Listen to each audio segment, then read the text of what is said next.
당신 없어서 어떡해. 밥 잘 챙겨 먹고 유럽 잘 다녀와요.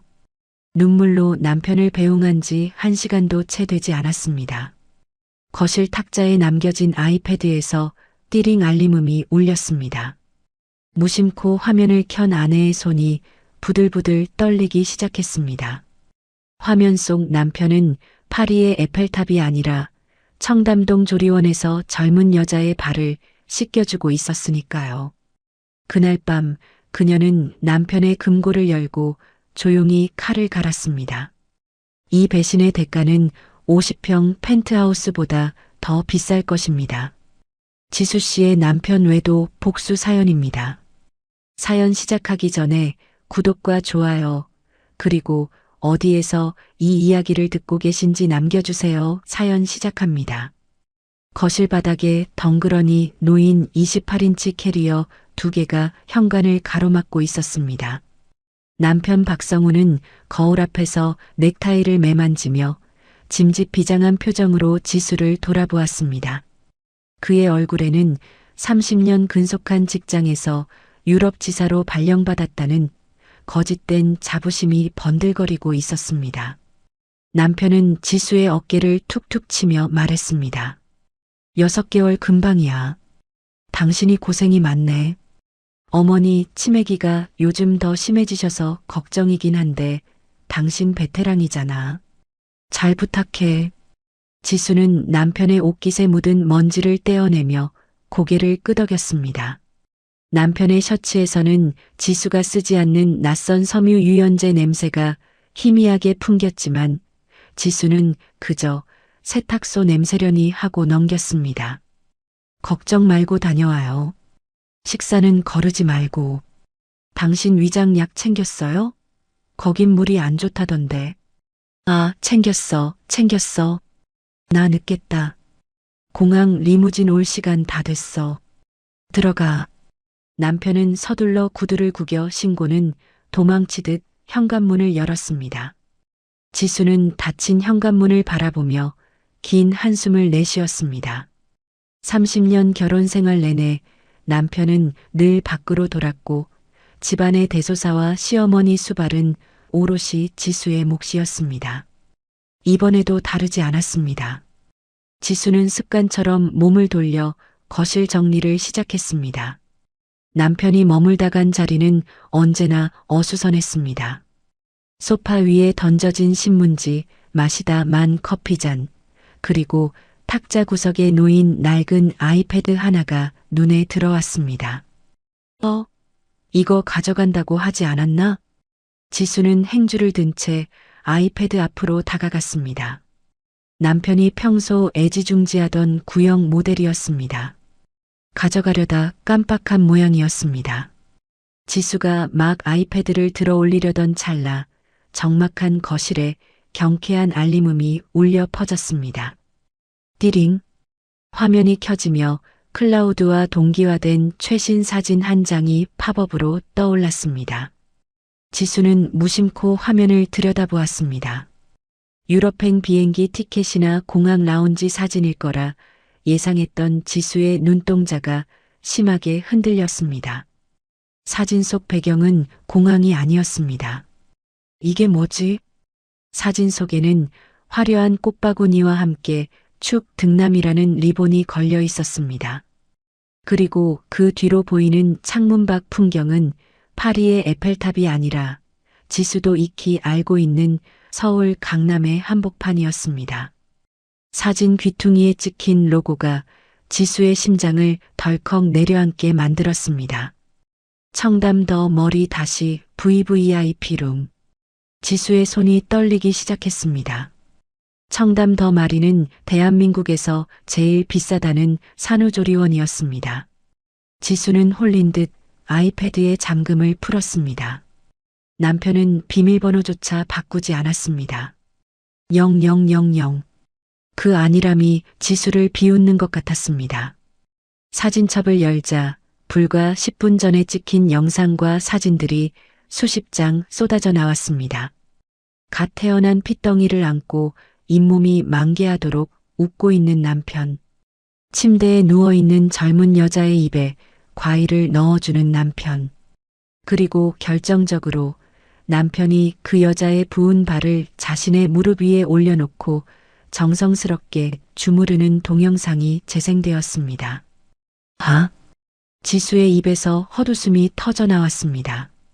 남편은 지수가 아이를 낳았을 때 회사 일이 바쁘다며 병원에 코빼기도 비치지 않았던 사람이었습니다.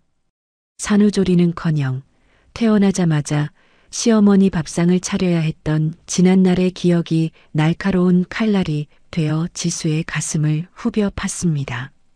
지수는 아이패드를 가방에 거칠게 쑤셔넣고 겉옷을 챙겨 입었습니다. 애미야, 밥 안 주고 어디 가냐? 나 배고파 죽겠다. 안방에서 시어머니 채말자의 걸걸한 고함이 들려왔습니다. 평소라면 죄송하다며 밥상부터 차렸을 지수였지만 지금은 그 소리가 들리지 않았습니다.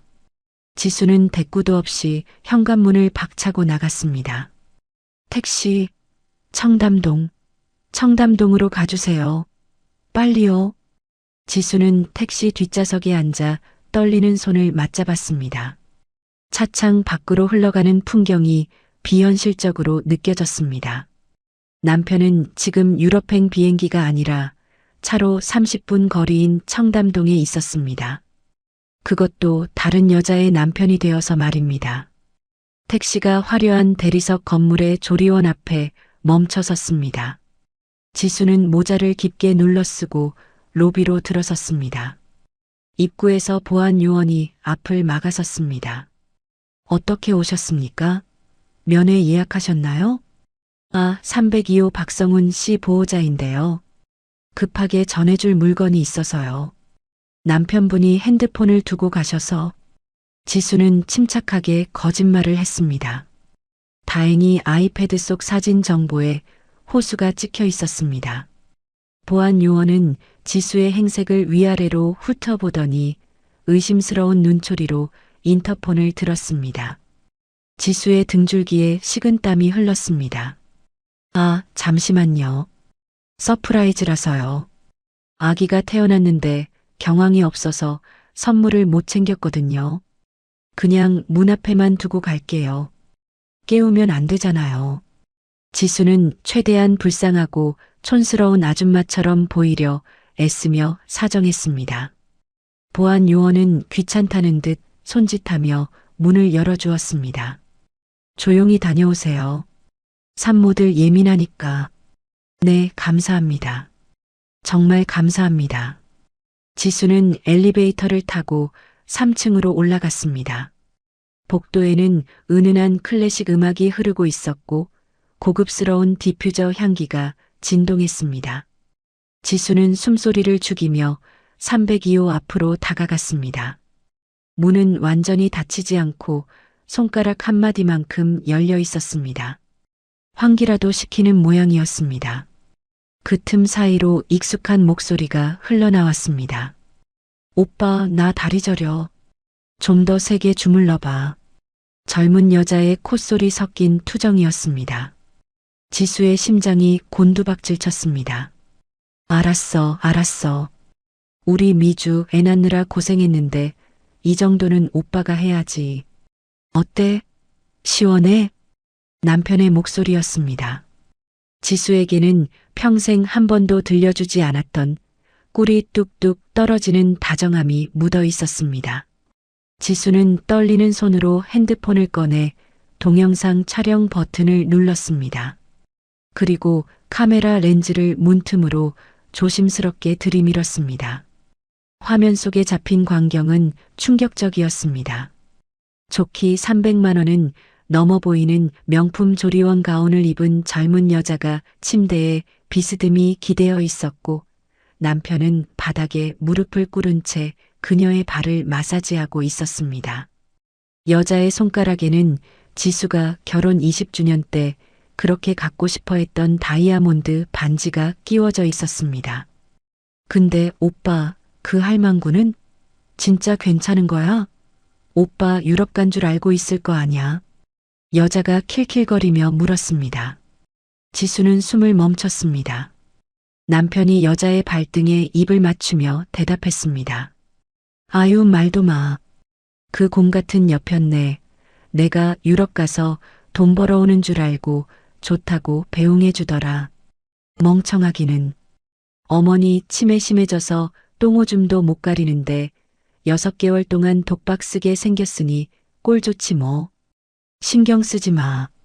어차피 내 명의로 된 건 아무것도 못 건드려. 진짜? 오빠 너무 나쁘다. 근데 좋아. 다 너랑 우리 아들 위해서 참는 거야. 조금만 기다려. 그 여자가 어머니 수발 들다가 제풀에 지쳐서 나가떨어지면 그때 정리하고 합치자. 보험금도 빵빵하게 드러났으니까 혹시 그 여자가 과로사라도 하면 우리 대박 나는 거고. 지수는 입을 틀어막았습니다. 억장이 무너진다는 표현으로는 부족했습니다. 남편은 단순히 바람을 피우는 것이 아니었습니다. 그는 지수를, 아니 지수의 인생 전체를 시어머니의 간병인으로, 그리고 자신의 새로운 삶을 위한 보험금 타먹는 도구로 여기고 있었습니다. 촬영 중인 지수의 손이 격하게 떨렸지만 화질은 선명하게 그들의 추악한 민낯을 담아내고 있었습니다. 여자가 남편의 머리카락을 헝클어뜨리며 물었습니다. 그럼 나 펜트하우스 언제 들어가? 오빠가 저번에 말한 그 50평 집 말이야. 이사갈 준비 다 해놨어. 그 여자가 알아서 집값 좀 오르면 팔겠지. 명의만 공동이지 실권은 나한테 있잖아. 너 몸 좀 풀리면 바로 들어가자. 어머니는 요양병원 싼 데로 보내버리면 돼. 지수는 더 이상 듣고 있을 수가 없었습니다. 당장 문을 열고 들어가 남편의 멱살을 잡고 소리 지르고 싶었습니다. 저 가증스러운 여자의 머리채를 휘어잡고 싶었습니다. 하지만 지수의 발은 바닥에 본드로 붙인 듯 떨어지지 않았습니다. 지금 들어가서 난동을 부려봤자 남는 것은 미친 여자 취급과 남편의 뻔뻔한 변명뿐일 것이라는 이성이 본능을 억눌렀습니다. 지수는 녹화 종료 버튼을 눌렀습니다. 화면 속의 시간은 오후 2시 15분을 가리키고 있었습니다. 지수는 도망치듯 비상구 계단으로 향했습니다. 계단을 내려오는 내내 다리에 힘이 풀려 몇 번이나 주저앉을 뻔했습니다. 건물 밖으로 나오자 차가운 바람이 지수의 뺨을 때렸습니다. 지수는 택시를 잡을 생각도 하지 못한 채 비틀거리며 걸었습니다. 머릿속이 하얗게 멍해졌다가 다시 붉은 분노로 물들기를 반복했습니다. 30년. 청춘을 바쳐 시댁 빚을 갚고 남편 뒷바라지를 하고 시어머니 똥 기저귀를 갈아냈던 30년의 세월이 청담동 조리원 쓰레기통에 처박혀 있었습니다. 어떻게 집에 왔는지 기억도 나지 않았습니다. 현관문을 열고 들어서자 아까와 똑같은 퀴퀴한 노인 냄새와 정막이 지수를 반겼습니다. 남편이 떠나고 난 빈자리는 해방감이 아니라 지옥 그 자체였습니다. 야, 이년아. 밥 달라고 몇 번을 말해. 귀구멍이 먹었냐? 안방 문이 벌컥 열리며 시어머니 최말자가 튀어나왔습니다. 헝클어진 백발에 음식 국물이 묻은 내복 차림의 시어머니는 지수를 보자마자 들고 있던 베개를 집어 던졌습니다. 어딜 쏘다니다 이제 기어들어와. 남편이 돈 벌러 갔으면 집구석이나 잘 지킬 것이지. 바람났냐? 응? 베개가 지수의 얼굴을 정통으로 때리고 바닥에 떨어졌습니다. 지수는 아무런 반응도 하지 않고 바닥에 떨어진 베개를 내려다보았습니다. 예전 같으면 죄송합니다. 어머니 하며 굽신거렸을 상황이었습니다. 하지만 지수의 눈빛은 이미 죽어 있었습니다. 아니, 죽음보다 더 깊은 심연을 담고 있었습니다. 지수는 천천히 고개를 들어 시어머니를 바라보았습니다. 배고프세요? 그래, 배고파 죽겠다. 얼른 밥상 차려와. 고기 반찬해서. 시어머니는 뻔뻔하게 소리치며 방바닥을 쿵쿵 굴렀습니다. 지수는 말없이 부엌으로 향했습니다. 싱크대 앞에 선 지수의 눈에 식칼 꽂이가 들어왔습니다. 날카롭게 갈아놓은 식칼이 형광등 불빛을 받아 서늘하게 번뜩였습니다. 지수는 천천히 손을 뻗어 식칼의 손잡이를 쥐었습니다. 차가운 금속의 감촉이 손바닥을 파고들었습니다. 남편이 했던 말이 귓가에 맴돌았습니다. 보험금도 빵빵하게 드러났으니까 혹시 그 여자가 과로사라도 하면. 지수는 칼을 쥔 손에 힘을 주었습니다. 손가락 마디마디가 하얗게 질렸습니다. 그녀는 도마 위에 올려진 물을 써는 대신 칼끝으로 도마를 톡톡 건드렸습니다. 어머니, 지수가 나직하게 불렀습니다. 거실에서 텔레비전 채널을 돌리던 시어머니가 짜증 섞인 목소리로 대꾸했습니다. 왜? 밥 다 됐냐? 지수는 칼을 든 채 거실 쪽으로 몸을 돌렸습니다. 그녀의 입가에 기괴할 정도로 차분한 미소가 번졌습니다. 네, 다 됐어요. 그런데 어머니 아범 보고 싶지 않으세요? 아범? 우리 성훈이? 보고 싶지. 당장이라도 보고 싶지. 근데 유럽 갔다며. 아니요. 아주 가까운 곳에 있어요. 제가 만나게 해드릴게요. 아주 곧이요. 지수의 목소리는 낮고 서늘했지만 확신에 차 있었습니다. 지수는 손에 든 칼을 다시 칼꽂이에 꽂아 넣었습니다. 쾅 하는 소리가 거실의 정적을 찢었습니다. 시어머니가 깜짝 놀라 뒤를 돌아보았을 때 지수는 이미 얌전한 며느리의 얼굴을 벗어던지고 있었습니다. 그녀의 눈은 이제 사냥감을 노리는 맹수의 그것처럼 형형하게 빛나고 있었습니다.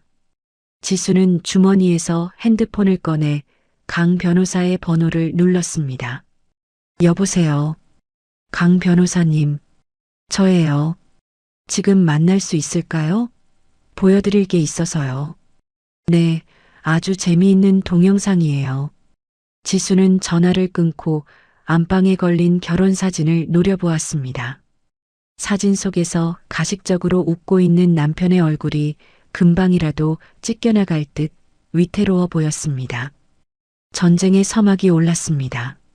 시어머니 최말자의 콧소리 소리가 안방 문을 뚫고 거실까지 울려 퍼졌습니다. 저녁국에 몰래 타넣은 수면 유도제가 효과를 발휘한 모양이었습니다. 지수는 거실 불을 끄고 어둠 속에 잠시 서 있었습니다. 창밖으로 들어오는 가로등 불빛이 그녀의 창백한 얼굴을 반쪽만 비추었습니다. 마치 그녀의 내면이 선과 악 혹은 인내와 복수 사이에서 갈라진 것처럼 보였습니다. 지수는 발소리를 죽여 남편의 서재로 향했습니다. 서재는 남편의 성역과도 같은 곳이었습니다. 평소에는 청소할 때를 제외하고는 출입이 엄격히 통제되었던 공간이었지만 이제 그 금기는 아무런 의미가 없었습니다. 지수는 책상 아래 숨겨진 금고 앞으로 다가갔습니다. 육중한 디지털 도어락이 붉은 빛을 내뿜으며 버티고 있었습니다. 남편은 의심이 많은 성격이었지만 동시에 게으른 사람이었습니다. 지수는 떨리는 손가락으로 천천히 번호를 눌렀습니다. 880815. 남편이 입버릇처럼 자랑하던 자신의 첫 승진 날짜였습니다. 비빅. 경쾌한 기계음과 함께 금고 문이 헐겁게 열렸습니다. 지수는 마른 침을 삼켰습니다.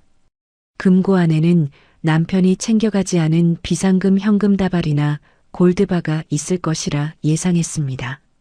하지만 어둠 속에서 지수의 손에 잡힌 것은 두툼한 서류 봉투 몇 개가 전부였습니다.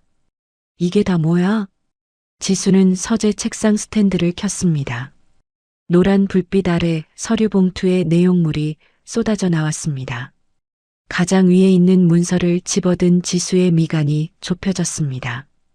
무배당 파워 라이프 종신보험 피보험자 한지수. 단순한 보험 증권이 아니었습니다. 하나가 아니었기 때문입니다. 지수는 떨리는 손으로 다음 서류, 그 다음 서류를 연달아 넘겼습니다. A생명, S화재, K손해. 국내 유명 보험사의 증권이란 증권은 다 모여 있었습니다. 피보험자는 모두 한지수였고 사망 시 수익자는 전액 박성훈으로 지정되어 있었습니다. 더욱 충격적인 것은 계약 날짜와 보장 내용이었습니다. 세상에 지난달에 또 가입했어? 불과 2주 전 지수가 감기 몸살로 알아누웠을 때 남편이 지인이 실적 때문에 부탁해서 하나 들었다며 서명을 받아갔던 서류가 바로 이것이었습니다. 지수는 그때 남편이 내민 서류를 제대로 읽어보지도 않고 남편을 믿고 도장을 찍어주었습니다. 보장 내용을 훑어 내려가던 지수의 눈이 커졌습니다. 일반 사망 5억, 재해 사망 10억, 질병 사망 5억. 특약까지 합치면 지수의 목숨값은 좋기 20억 원이 넘었습니다. 특히 주말 휴일제의 사망에 대한 보장이 기형적으로 높게 설정되어 있었습니다. 지수는 서류를 쥐고 있던 손에 힘을 주었습니다. 종이가 구겨지며 바스락거리는 소리가 났습니다. 조리원에서 남편이 상간녀에게 했던 말이 환청처럼 귓가에 맴돌았습니다. 혹시 그 여자가 과로사라도 하면 우리 대박 나는 거고. 그것은 농담이 아니었습니다. 남편은 지수가 시어머니를 수발하다가 쓰러져 죽기를 혹은 계단에서 굴러떨어지기를 간절히 바라고 있었던 것입니다. 아니, 어쩌면 그가 직접 사고를 위장해 지수를 죽일 계획을 세우고 있었을지도 모른다는 생각이 들자 온몸에 소름이 돋았습니다. 나쁜 새끼. 지수의 입에서 억눌린 욕설이 터져 나왔습니다. 평생 입에 담아본 적 없는 험한 말이었지만 지금 이 상황을 표현하기에는 턱없이 부족했습니다. 배신감은 순식간에 공포로 그리고 다시 차가운 사리로 바뀌었습니다. 지수는 보험 증권들을 모두 핸드폰으로 촬영한 뒤 다시 봉투에 넣어 금고 안에 원래대로 돌려놓았습니다. 아직은 남편이 눈치채게 해서는 안 되었습니다. 그때 거실에 놓아둔 지수의 핸드폰이 요란하게 울리기 시작했습니다. 화면에 뜬 이름은 내 사랑 남편이었습니다. 지수는 헛구역질이 올라오는 것을 참으며 심호흡을 했습니다. 거울을 보고 표정을 고친 뒤 안방으로 들어가 배경을 하얀 벽으로 맞추고 영상 통화 버튼을 눌렀습니다. 여보, 나야. 화면 속 남편은 호텔 가운을 입고 있었습니다. 뒤쪽 배경은 교묘하게 커튼으로 가려져 있어 장소를 특정할 수 없었습니다. 남편의 얼굴은 술 기운이 오른 듯 붉었고 눈은 약간 풀려 있었습니다. 도착했어요? 연락이 없어서 걱정했잖아요. 지수는 평소와 다름없는 걱정스러운 목소리를 연기했습니다.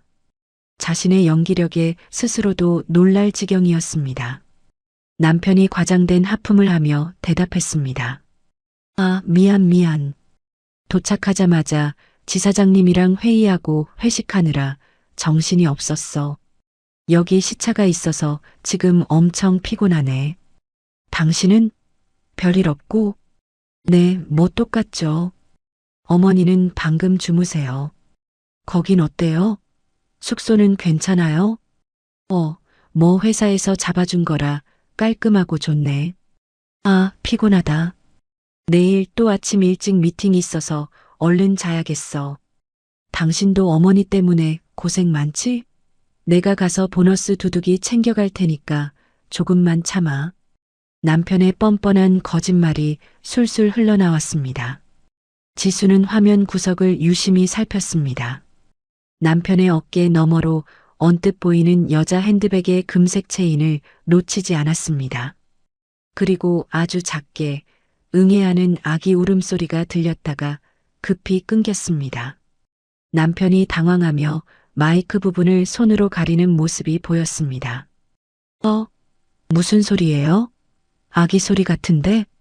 지수가 짐짓 모르는 척 물었습니다. 남편의 눈동자가 흔들렸습니다. 아, 여기 호텔 방음이 좀 안 되네. 옆방에 애가 있나 봐. 시끄러워서 원. 아무튼 나 끊을게. 사랑해. 남편은 황급히 전화를 끊어버렸습니다. 검게 변한 화면을 바라보던 지수의 입꼬리가 비틀려 올라갔습니다. 사랑해? 그 입으로 사랑을 말해? 지수는 핸드폰을 침대 위에 던져버리고 서랍 깊숙한 곳에서 낡은 수첩 하나를 꺼냈습니다. 꼼꼼한 성격의 지수가 결혼 생활 내내 가계부를 적어오던 수첩이었습니다. 하지만 오늘부터 이 수첩의 용도는 달라질 것이었습니다. 지수는 펜을 들어 첫 장에 굵은 글씨로 적어 내려갔습니다. 디데이 펜트하우스 처분 및 이사. 다음 날 아침 지수는 시어머니의 아침상을 차려놓고 외출 준비를 서둘렀습니다. 어머니, 저 잠깐 시장 좀 다녀올게요. 국 데워놨으니까 드시고 계세요. 시장? 갈치 사와라, 갈치. 저번처럼 비실비실한 거 사오면 밥상 엎어버릴 줄 알아. 시어머니는 숟가락으로 식탁을 두드리며 호통쳤습니다.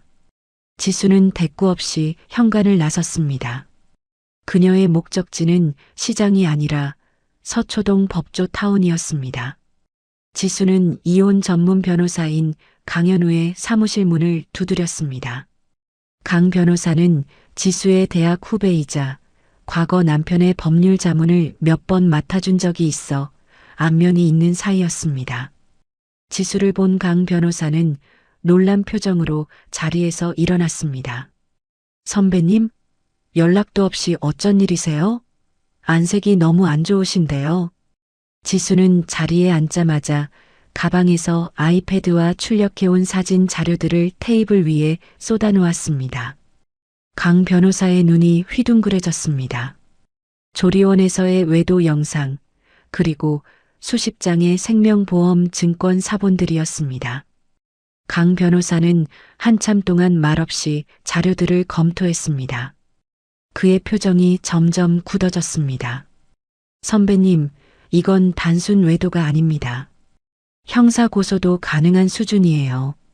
특히 이 보험 증권들 정황상 살인 예비 음모로 볼 여지도 있습니다. 당장 이혼 소송하고 접근 금지 신청하셔야 해요. 강 변호사의 목소리는 단호했습니다. 하지만 지수는 고개를 저었습니다. 아니, 소송은 안 해. 시간이 너무 오래 걸려. 그 사람이 재산을 빼돌릴 시간만 벌어주는 꼴이야. 현우야, 나 다른 방법으로 끝내고 싶어. 다른 방법이라니요? 이혼 도장은 나중에 찍을 거야. 우선 내가 잃어버린 30년 세월에 대한 보상부터 받아야겠어. 합법적으로 그 사람 재산을 가져올 방법, 내가 좀 찾아줘.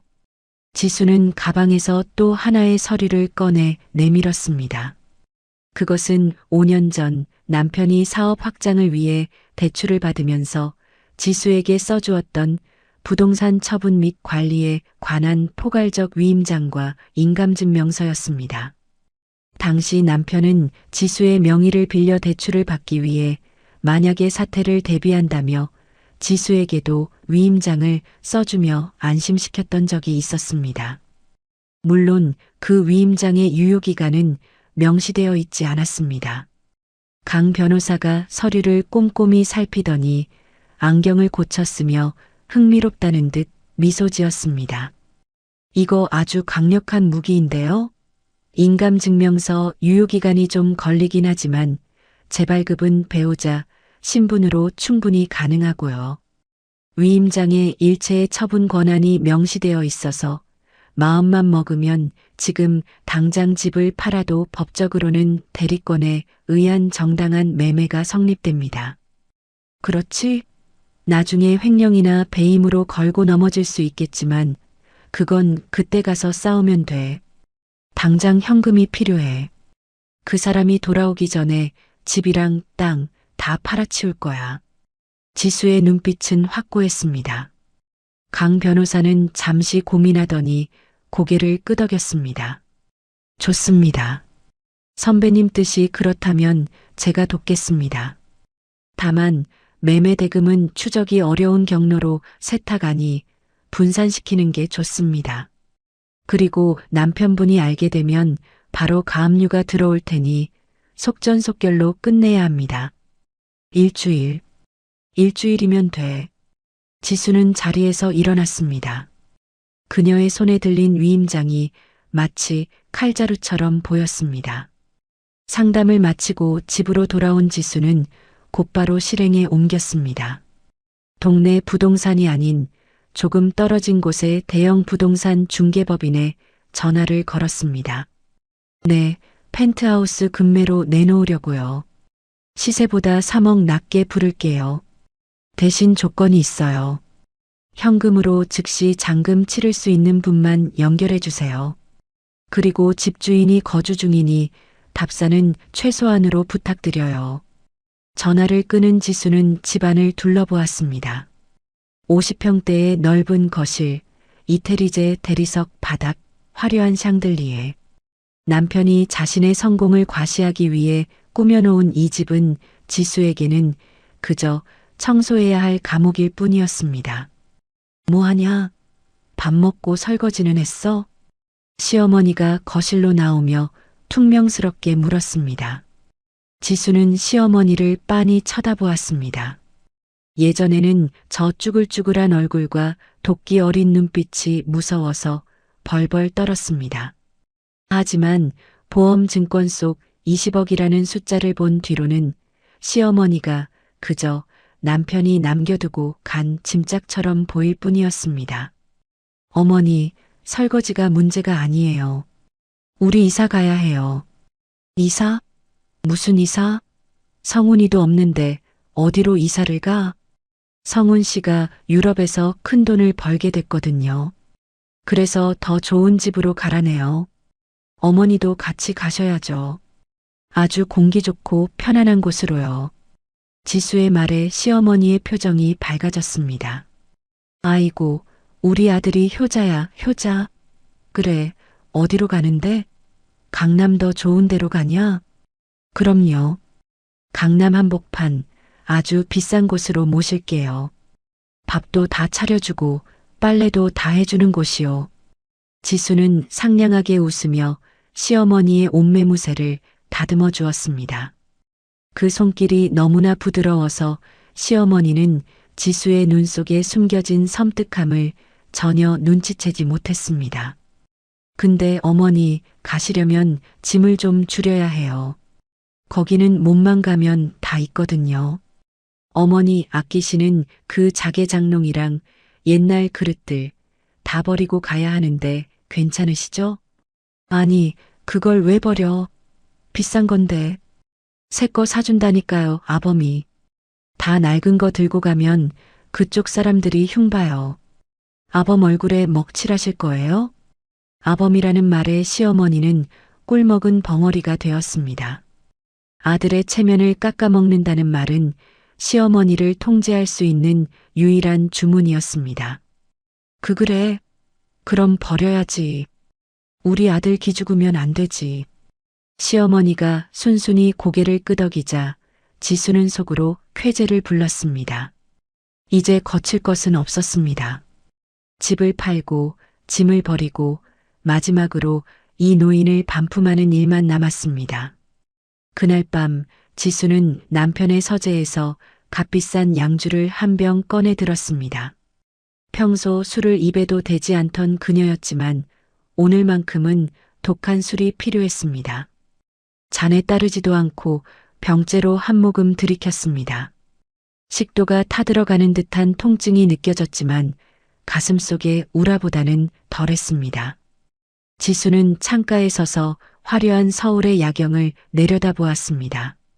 저 멀리 청담동 쪽 하늘이 유난히 붉어 보였습니다. 기다려, 박성훈. 내가 원하던 그 자유, 내가 확실하게 선물해 줄 테니까.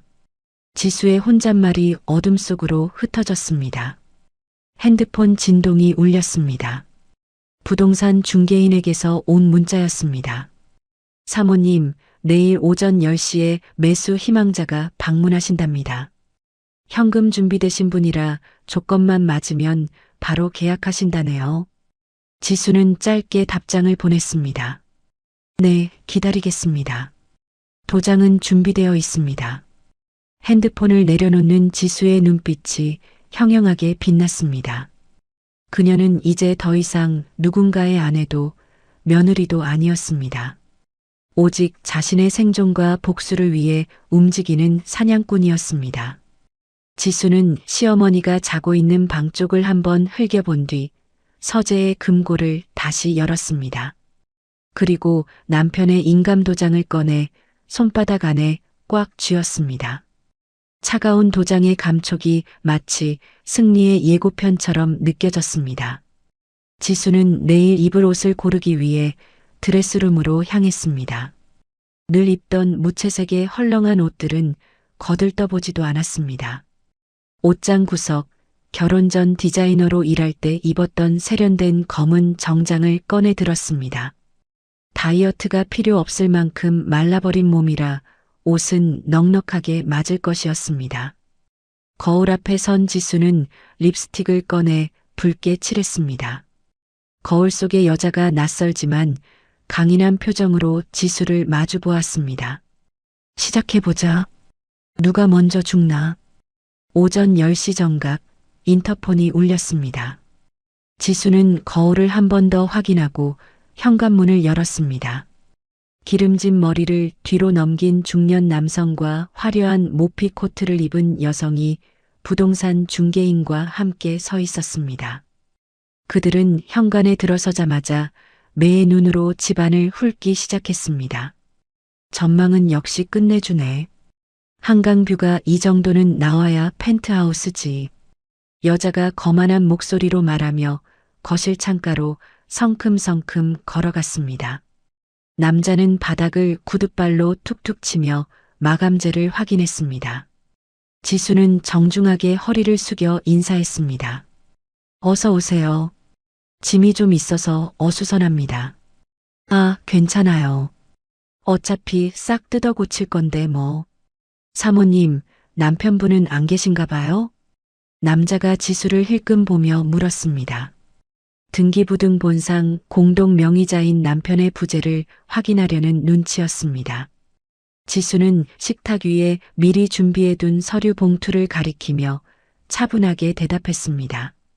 네, 남편은 현재 유럽 지사에 파견 근무 중입니다. 제가 모든 위임 권한을 가지고 있고요. 여기 인감증명서와 위임장 다 확인해 보시죠. 중개인이 서둘러 서류를 받아 검토했습니다. 남편이 5년 전 사업 자금 대출을 위해 써주었던 처분 위임장은 여전히 강력한 효력을 발휘하고 있었습니다. 인감도장까지 완벽하게 구비된 것을 확인한 중개인이 남자에게 고개를 끄덕였습니다. 서류는 완벽합니다, 사장님. 시세보다 3억이나 싼 급매물이라 이런 기회 다시 없습니다. 사모님이 워낙 급하게 해외로 나가셔야 해서요. 3억이라. 뭐 나쁘지 않네. 근데 현금 박치기 조건이죠? 잔금은 언제까지? 내일 오전까지 전액 입금해 주시면 됩니다. 바로 명예 이전 서류 넘겨드릴게요. 지수의 단호한 말에 남자가 잠시 고민하는 듯 하더니 이내 호탕하게 웃으며 손을 내밀었습니다. 시원시원해서 좋네. 쿨거래 합시다. 여보, 이 집 계약하자. 그러든가. 근데 여기 인테리어 촌스러워서 싹 갈아엎어야겠어. 이삿짐은 언제 빼요? 내일 아침 일찍 뺄 겁니다. 몸만 나가거든요. 계약서는 일사천리로 작성되었습니다. 계약금 5억 원이 지수의 계좌로 꽂히는 데는 채 10분도 걸리지 않았습니다. 지수는 입금 알림 문자를 확인하고는 속으로 안도의 한숨을 내쉬었습니다. 이제 돌이킬 수 없는 강을 건넜습니다. 남편 박성훈이 평생을 바쳐 빚을 갚고 인테리어에 공을 들였던 이 집은 그가 조리원에서 상간녀의 발을 주무르는 동안 타인의 손에 넘어갔습니다. 방문객들이 떠나고 나자 지수는 곧바로 다음 단계에 착수했습니다. 인터넷 카페와 중고 거래 앱을 통해 불렀던 명품 매입 업자들이 들이닥쳤습니다. 와, 사모님. 물건이 진짜 많네요. 이거 다 파시는 거예요? 업자는 거실 바닥에 늘어놓은 남편의 명품 시계 컬렉션과 골프채, 고급 양복들을 보며 입을 다물지 못했습니다. 롤렉스, 오메가, 파텍 필립. 남편이 남자의 자존심이라며 지수 몰래 하나씩 사모았던 시계들이 줄지어 있었습니다. 네, 전부요. 현금으로 바로 정산해 주세요. 가격은 후하게 쳐주시고요. 아유, 당연하죠. 근데 남편분이 아시면 난리 나실 텐데. 남편이 시킨 거예요. 유럽 가서 새 모델 산다고 싹 처분하라고 하네요. 지수는 눈 하나 깜짝하지 않고 거짓말을 했습니다. 업자는 의심스러운 눈치였지만 눈앞의 물건들이 워낙 탐나는 것들이라 군말 없이 감정을 시작했습니다. 이거 한정판인데 상태가 아주 좋네요. 1,000만 원 아니 1,200 드릴게. 골프채는 풀세트로 500. 지수는 가격 흥정을 하지 않았습니다. 죗값을 받는 것보다 남편의 흔적을 빨리 지우고 현금을 확보하는 것이 더 중요했습니다. 그냥 다 합쳐서 5,000에 가져가세요. 지금 당장. 네. 5,000이요? 아이고, 감사합니다. 사모님 최고. 업자는 횡재했다는 표정으로 즉시 5,000만 원을 계좌로 이체하고는 혹시나 지수가 마음을 바꿀까봐 서둘러 물건들을 쓸어 담았습니다. 남편이 10년을 모은 보물들이 검은 비닐봉지에 담겨 쓰레기처럼 실려 나갔습니다. 그때 안방 문이 열리고 시어머니가 부스스한 모습으로 나왔습니다. 뭐냐? 집구석이 왜 이렇게 시끄러워? 저 사람들은 또 뭐고? 시어머니는 낯선 사람들이 집안 물건을 들고 나가는 것을 보며 눈을 부라렸습니다. 업자가 쭈뼛거리며 인사를 했지만 시어머니는 지팡이를 휘두르며 소리쳤습니다. 도둑놈들 아냐? 내 아들 물건을 왜 가져가?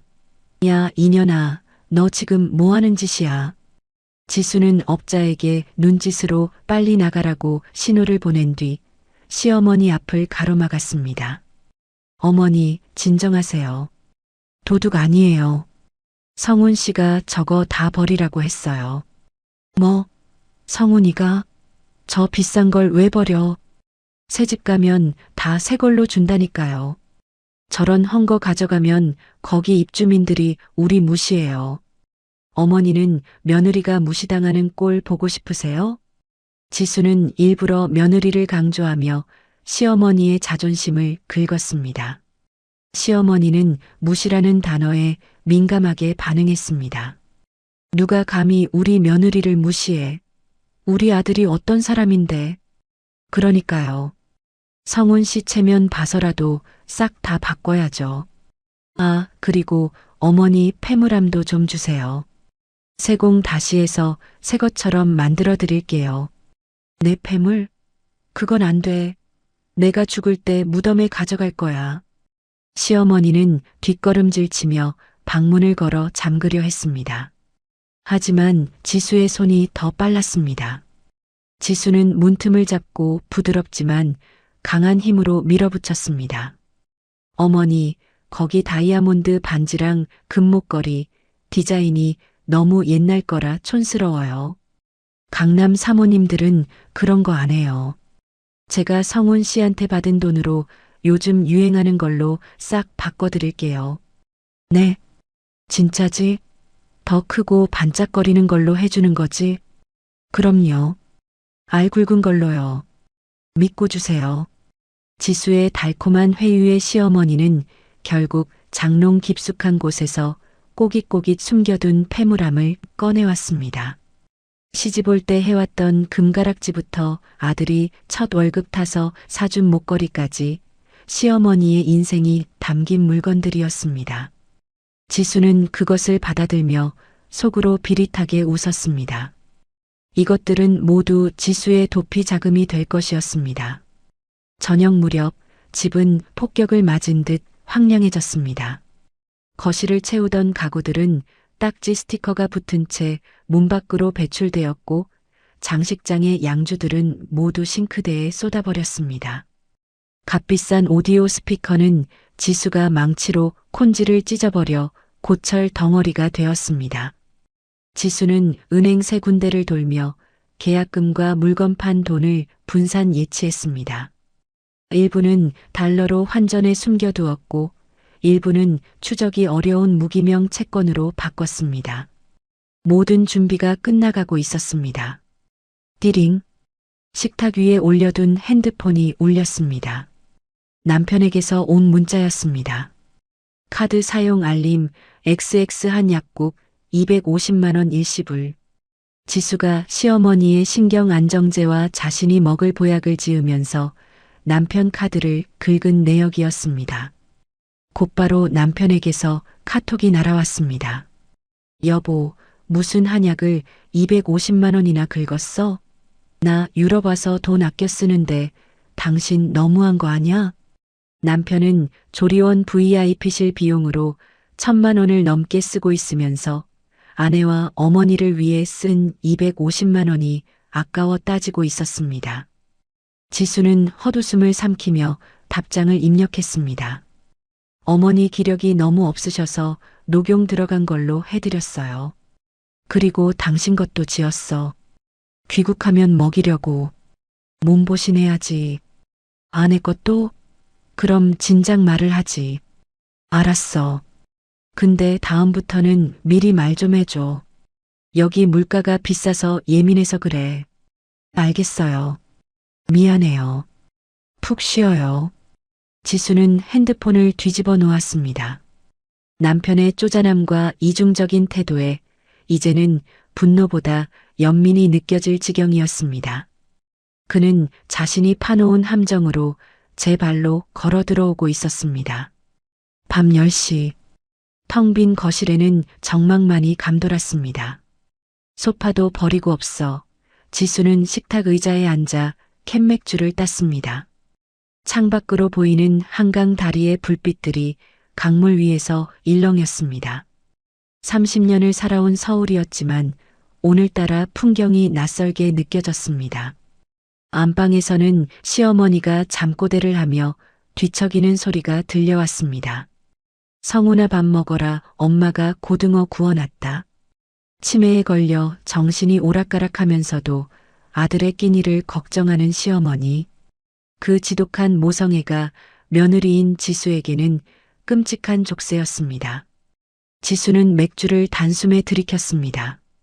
어머니, 그 아들 밥, 이제 어머니가 직접 챙겨주세요. 저는 그만둡니다. 지수는 핸드폰을 켜고 SNS에 접속했습니다. 남편의 상간녀 김미주의 인스타그램을 찾았습니다. 그녀는 비공개 계정이 아니었습니다. 자랑 스타그램이라는 태그와 함께 조리원에서의 호화로운 생활을 실시간으로 중계하고 있었습니다. 가장 최근 게시물은 남편이 사준 것으로 보이는 다이아몬드 목걸이를 하고 찍은 셀카였습니다. 울 오빠가 출산 선물로 따. 해시태그 청담동사모님, 해시태그 럽스타그램, 해시태그 남편 최고.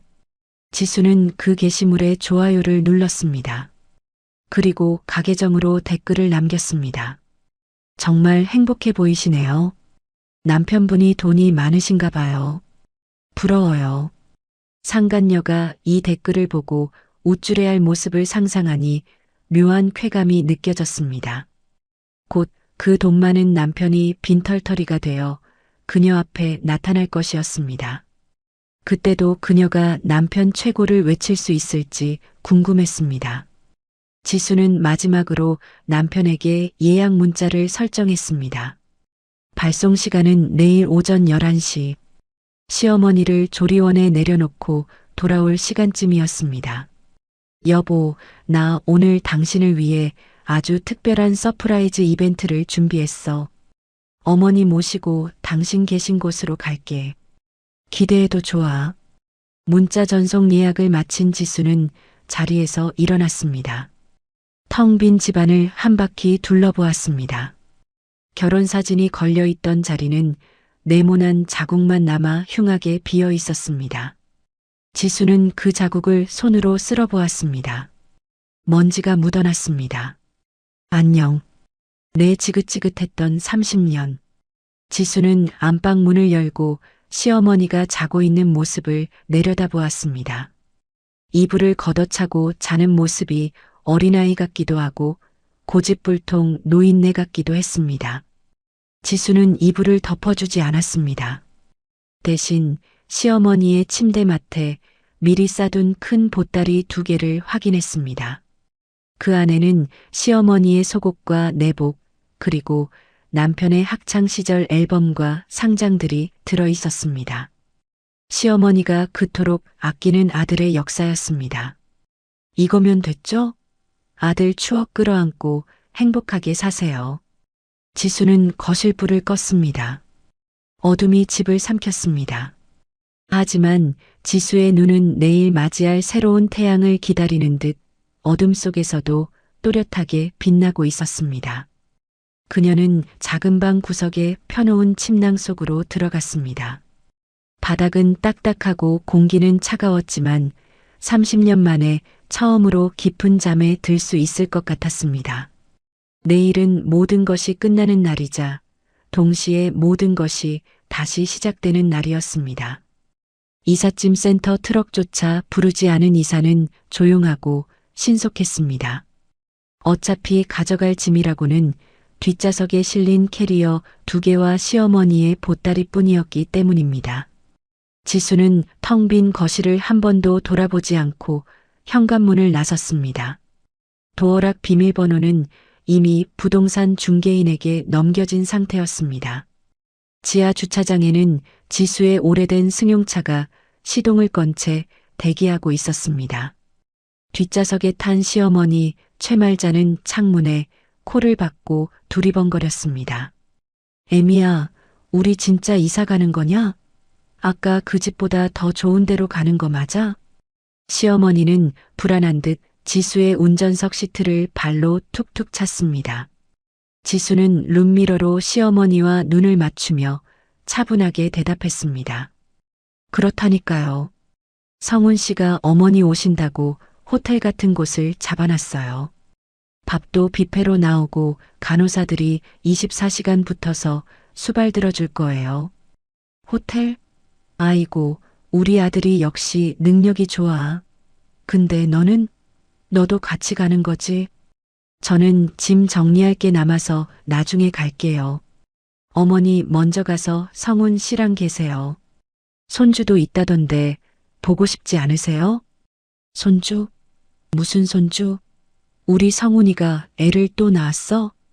치매로 기억이 오락가락하는 시어머니였지만 손주라는 단어에는 본능적으로 반응했습니다. 지수는 핸들을 꺾으며 의미심장하게 웃었습니다. 네, 아주 예쁜 아들을 낳았대요. 가서 보시면 알아요. 차는 올림픽대로를 타고 강남으로 향했습니다. 출근 시간이 지난 도로는 한산했습니다. 지수는 라디오 볼륨을 높였습니다. 경쾌한 클래식 음악이 차 안을 채웠지만 지수의 심장은 그 어느 때보다 차갑게 가라앉아 있었습니다. 30분 후 차는 청담동의 화려한 언덕길을 올라 청담 더 마리 산후조리원 앞에 도착했습니다. 유럽의 성처럼 웅장한 외관의 시어머니는 입을 딱 벌렸습니다. 야, 여기가 어디냐? 무슨 궁궐이냐? 여기가 성훈 씨 있는 곳이에요. 내리세요, 어머니. 지수는 발레 파킹 요원의 의아한 시선을 무시하고 시어머니를 부축해 차에서 내렸습니다. 그리고 트렁크에서 시어머니의 짐 가방 2개를 꺼내 로비 입구에 내려놓았습니다. 시어머니는 화려한 대리석 바닥과 샹들리에를 보며 주눅이 든 듯 지수의 옷자락을 잡았습니다. 애미야, 나 혼자 들어가기 무섭다. 같이 가자. 지수는 시어머니의 손을 부드럽게 떼어내며 로비 소파에 앉혔습니다. 푹신한 가죽 소파에 엉덩이를 붙이자 시어머니의 표정이 조금 풀렸습니다. 어머니, 저 주차하고 올 동안 여기 얌전히 계세요. 성훈 씨 금방 내려올 거예요. 절대 어디 가시면 안 돼요. 아셨죠? 그래, 알았다. 빨리 와라. 지수는 안내 데스크로 성큼성큼 걸어갔습니다. 세련된 유니폼을 입은 여직원이 지수와 소파에 앉은 촌스러운 노인을 번갈아 보며 당황한 표정을 지었습니다. 어떻게 오셨습니까? 저기 앉아 계신 할머니 302호 박성훈 씨 어머니세요. 아들 보러 지방에서 올라오셨는데 제가 급한 일이 있어서요. 박성훈 씨한테 인터폰 좀 해주세요. 어머니 로비에 와 계신다고. 아, 302호요? 잠시만요. 직원이 수화기를 드는 것을 확인한 지수는 뒤도 돌아보지 않고 회전문을 빠져나왔습니다.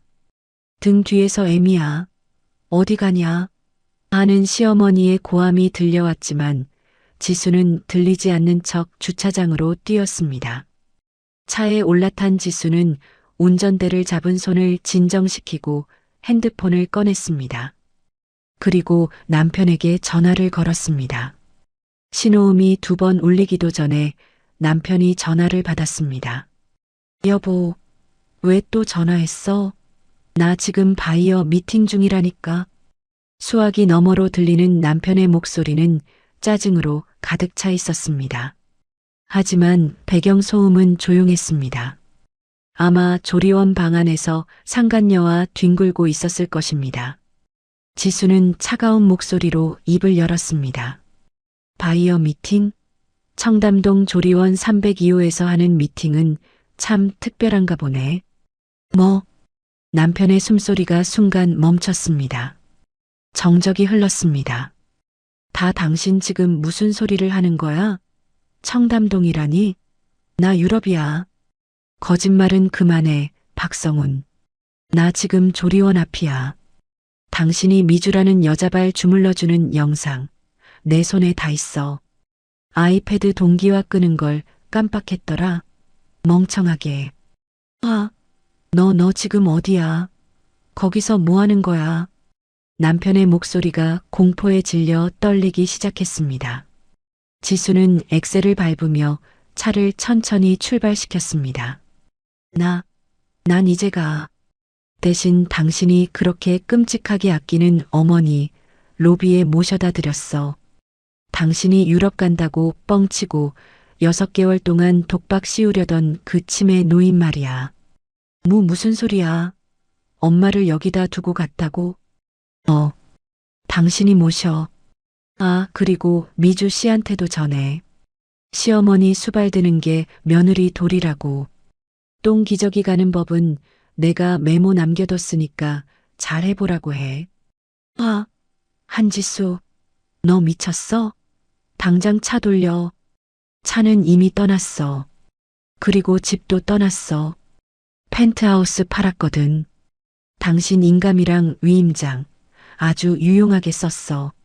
짐은 다 버렸으니까 거기서 퇴소하면 길바닥에 나앉든지 알아서 해. 뭐, 집을 팔아? 야, 이 도둑년아. 내 집을 내 마음대로. 내 집이기도 해. 내 청춘값이라고 생각해. 그리고 당신 금고에 있던 내 생명보험 증권들 경찰에 넘기려다 참았어. 대신 내가 당신 인생을 해지해 줄게. 잘 살아봐, 지옥에서. 지수는 종료 버튼을 누르고 핸드폰 전원을 꺼버렸습니다. 차창 밖으로 보이는 조리원 건물이 사이드미러 속에서 점점 작아졌습니다. 지수의 입가에 비로소 후련한 미소가 번졌습니다. 한편 조리원 302호. 전화가 끊긴 핸드폰을 멍하니 들고 있던 박성훈의 얼굴이 사색이 되었습니다. 옆에서 잡지를 보던 상간녀 김미주가 의아한 듯 물었습니다. 오빠 왜 그래? 누구야? 그 여편네야? 미주야. 큰일 났다. 그 여자가 여기를 알았어. 뭐? 진짜? 그럼 어떡해? 여기 쳐들어오는 거 아니야? 그때 인터폰이 울렸습니다. 박성우는 벼락 맞은 사람처럼 화들짝 놀랐습니다. 네네. 302호 산모님, 로비에 시어머니 오셨는데요. 짐을 잔뜩 가지고 오셨는데 아드님 찾으시면서 소란을 좀 피우셔서요. 빨리 내려와 보셔야겠는데요. 박성우는 다리에 힘이 풀려 주저앉을 뻔했습니다. 김미주가 눈을 동그랗게 뜨고 소리쳤습니다. 시어머니, 그 침에 누있네. 그 여자가 여기다 버리고 갔다고? 미친 거 아냐? 일단 내려가 보자. 사람들이 보고 있잖아. 박성우는 가운도 제대로 여미지 못한 채 허둥지둥 슬리퍼를 끌고 복도로 뛰쳐나갔습니다. 김미주도 짜증나. 를 연발하며 뒤따라 나갔습니다. 엘리베이터가 1층에 도착하고 문이 열리자 로비는 이미 아수라장이었습니다. 내 아들 내놔라. 성훈아. 이놈들이 나를 못 가게 한다. 최말자가 로비 한가운데서 지팡이를 휘두르며 보안 요원들과 실랑이를 벌이고 있었습니다. 우아하게 차를 마시던 다른 산모들과 보호자들이 기겁하며 구경하고 있었습니다. 박성훈이 사색이 되어 달려갔습니다. 엄마, 제발 좀. 아들의 목소리를 들은 최말자가 동작을 멈추고 환하게 웃었습니다. 아이고 성훈아, 내 새끼 여기 있었구나. 애미가 나를 여기다 버리고 도망갔어. 최말자는 박성훈을 끌어안으며 대성통곡을 했습니다. 냄새나는 노인의 등장에 주변 사람들의 시선이 따가웠습니다. 박성훈은 쥐구멍이라도 찾고 싶은 심정이었습니다. 그때 뒤따라 나온 김미주가 코를 막으며 인상을 찌푸렸습니다. 냄새. 오빠, 이 할머니 당장 내보내. 여기가 어디라고 데려와? 최말자가 울음을 그치고 고개를 들어 김미주를 쏘아보았습니다. 화려한 가운을 입고 임산부 태를 내는 젊은 여자. 최말자의 침에 섞인 머릿속 회로가 번뜩였습니다. 너는 누구냐? 술집 여자냐? 내 아들 옆에 왜 붙어 있어? 최말자가 지팡이로 김미주를 가리키며 소리쳤습니다. 김미주는 기가 막히다는 듯 헛웃음을 터뜨렸습니다. 술집 여자? 이 할망구가 노망이 났나? 나 오빠 애 낳은 사람이야. 당신 며느리 될 사람이라고. 며느리? 내 며느리는 지수 하나다. 어디서 굴러먹던 뼈다귀 같은 년이 감히. 최말자는 벌떡 일어나 김미주의 머리채를 향해 돌진했습니다. 야, 오빠, 이 미친 할망구 좀 말려. 김미주가 비명을 지르며 박성훈의 뒤로 숨었습니다. 박성훈은 어머니와 내연녀 사이에서 이러지도 저러지도 못하고 땀만 뻘뻘 흘렸습니다. 엄마, 그만해. 제발 그만 좀 해. 미주야, 너도 입 좀 다물어. 오빠 지금 나한테 소리쳤어? 저 노인네 편드는 거야? 당장 내보내라고 했지. 아니, 갈 데가 없잖아. 집도 팔렸다는데 어떡하라고. 박성훈의 말에 김미주의 눈이 커졌습니다. 뭐, 집이 팔려? 펜트하우스 말이야? 그게 무슨 소리야? 그 여자가 집 팔고 튀었대. 나 빈털털이 됐다고. 박성훈이 머리를 감싸쥐고 주저앉았습니다. 그 순간 로비의 정적이 흘렀습니다. 김미주의 표정이 싸늘하게 식어갔습니다. 빈털털이? 오빠 거지 됐어? 그럼 내 펜트하우스는? 내 다이아는? 지금 그게 중요해? 일단 엄마부터 진정시켜야 최말자가 틈을 타 박성훈의 등짝을 지팡이로 후려갈겼습니다. 이놈아, 집을 팔아먹어? 그게 어떤 집인데? 내가 그러고도 가장이냐? 로비는 막장 드라마의 촬영 현장처럼 변해버렸습니다. 보안 요원들이 달려들어 세 사람을 떼어놓으려 안간힘을 썼습니다.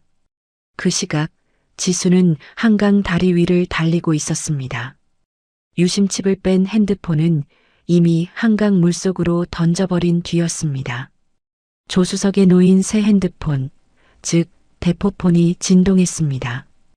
은행에서 온 알림이었습니다. 해외 계좌 송금 완료. 잔액 달러 250만.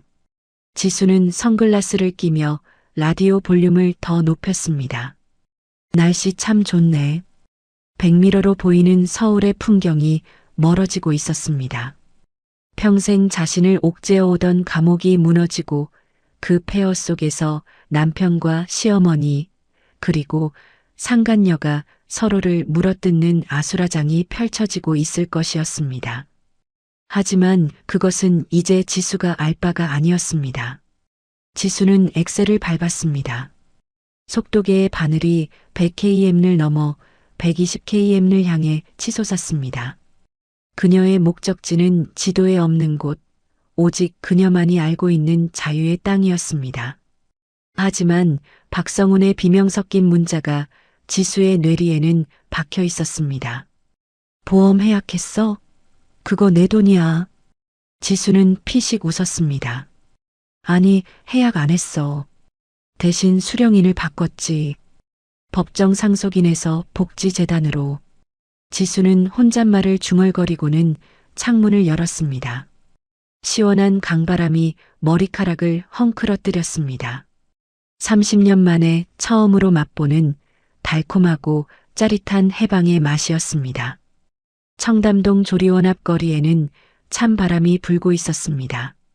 화려한 조명 아래 쫓겨난 세 사람의 몰골은 처참하기 그지없었습니다.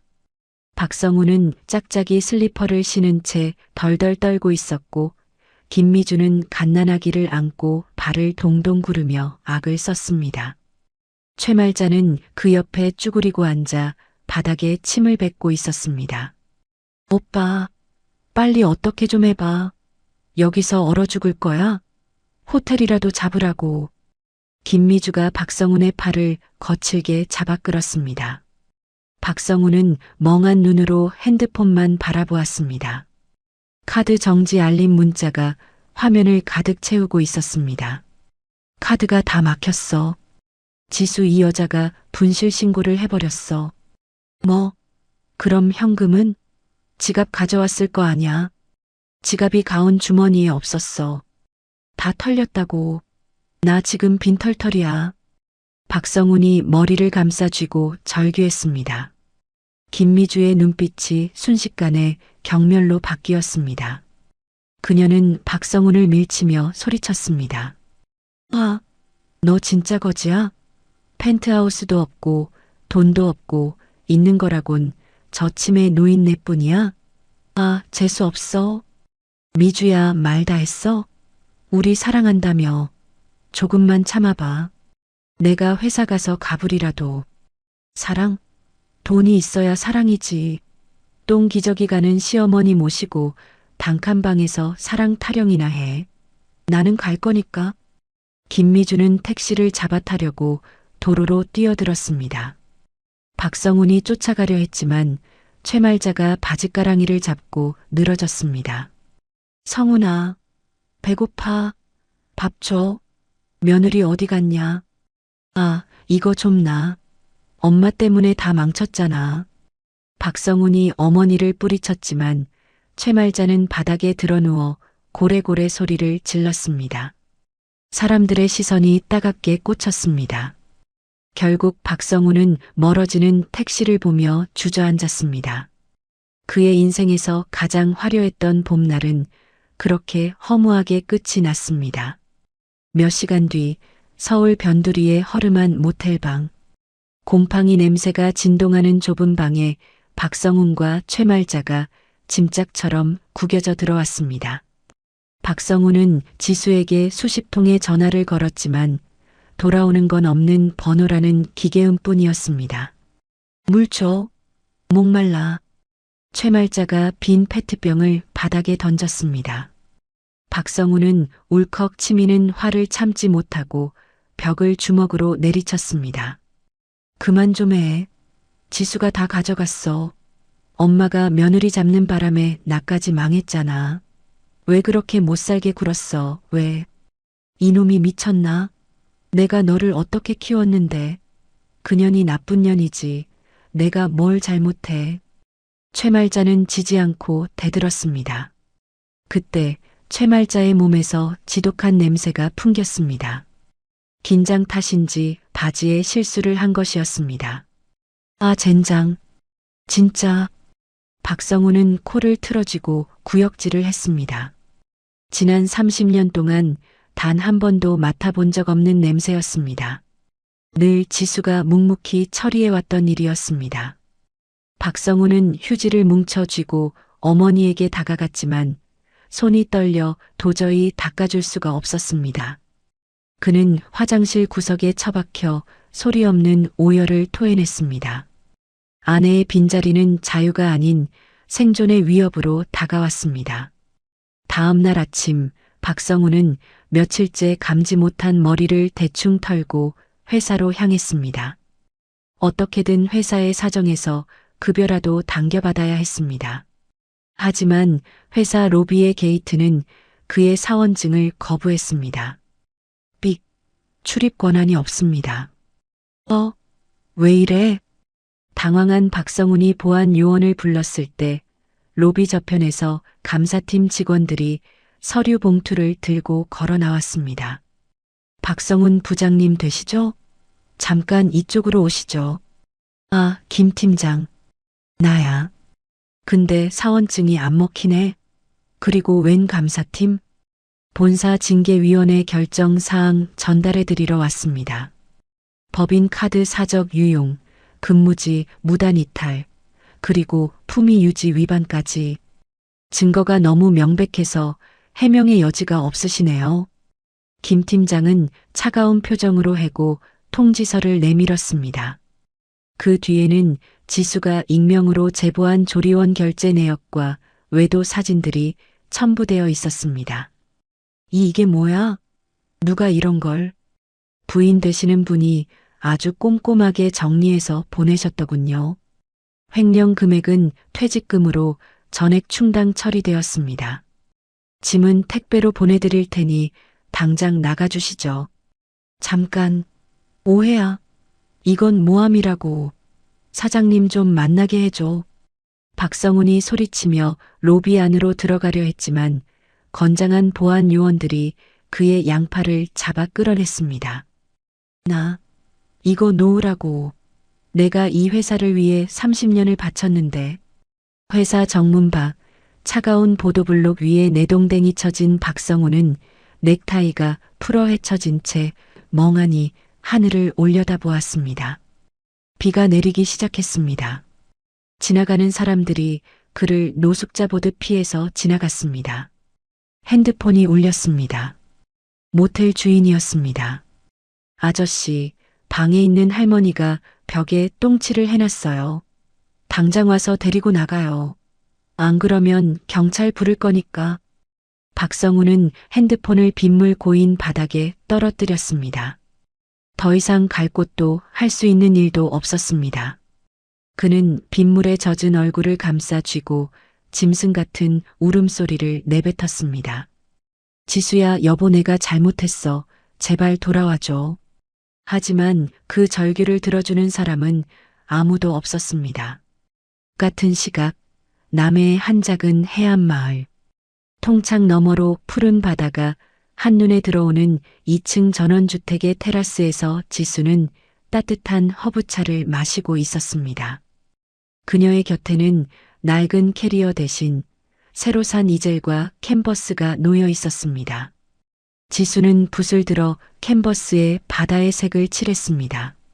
30년 전 미대생이었던 그녀가 결혼과 함께 꺾어야 했던 꿈이 다시 피어나고 있었습니다. 핸드폰은 책상 서랍 깊숙한 곳에 꺼진 채로 잠들어 있었고 그녀의 새로운 번호를 아는 사람은 아무도 없었습니다. 초인종이 울렸습니다. 옆집에 사는 인상 좋은 아주머니가 갓단 귤 한 바구니를 들고 서 있었습니다. 작가님, 그림 그리시나 봐요? 귤 좀 드시면서 해요. 아, 감사합니다. 들어오셔서 차 한잔하고 가세요. 지수는 환하게 웃으며 문을 열어주었습니다. 작가님, 그 낯설지만 설레는 호칭이 지수의 가슴을 뛰게 했습니다. 그녀는 더 이상 누군가의 아내도 며느리도 아니었습니다. 오직 한지수라는 이름 석자로 살아가는 온전한 주인이었습니다. 아주머니와 담소를 나누며 차를 마시던 지수는 문득 창밖의 갈매기를 바라보았습니다. 자유롭게 날아가는 새들의 날개짓이 눈부셨습니다. 지수는 마음속으로 지난날의 자신에게 작별을 고했습니다. 매일 밤 남편의 귀가를 기다리며 졸이던 가슴, 시어머니의 폭언에 흘리던 눈물, 상간녀의 사진을 보며 느꼈던 비참함, 그 모든 것이 저 바다 끝으로 밀려나고 있었습니다. 이제야 알겠어요. 내 인생은 남을 위해 희생할 때가 아니라 나를 위해 살아갈 때 가장 빛난다는 거려. 지수는 찻잔을 내려놓고 붓을 다시 잡았습니다. 캔버스 위에는 폭풍우가 지나간 뒤에 맑고 투명한 하늘이 그려지고 있었습니다. 그녀의 붓터치 하나하나에는 망설임이 없었습니다. 지수는 그림 하단에 작게 서명을 남겼습니다. 2024 봄, 한지수 다시 태어나다. 햇살이 그녀의 어깨 위로 따스하게 내려앉았습니다. 지수의 입가에 머금어진 미소는 그 어떤 보석보다 아름답고 단단해 보였습니다. 그것은 진정한 자유를 얻은 자만이 지을 수 있는 승리자의 미소였습니다. 지수님의 통쾌한 홀로서기, 정말 속이 다 시원하지 않으신가요? 30년 헌신을 배신으로 갚은 남편에게 내린 최고의 벌은 다름 아닌 지수님의 빈자리 그 자체가 아니었을까 싶습니다. 이제는 누군가의 며느리도 아내도 아닌 온전한 한지수로 빛날 그녀의 앞날을 진심으로 응원합니다. 오늘 지수님의 마지막 참교육 장면 보시고 속이 시원하셨다면 댓글에 사이다 혹은 화이팅이라고 짧게 한마디씩만 남겨주세요. 여러분의 응원 댓글이 큰 힘이 됩니다. 구독과 좋아요도 잊지 마세요. 감사합니다.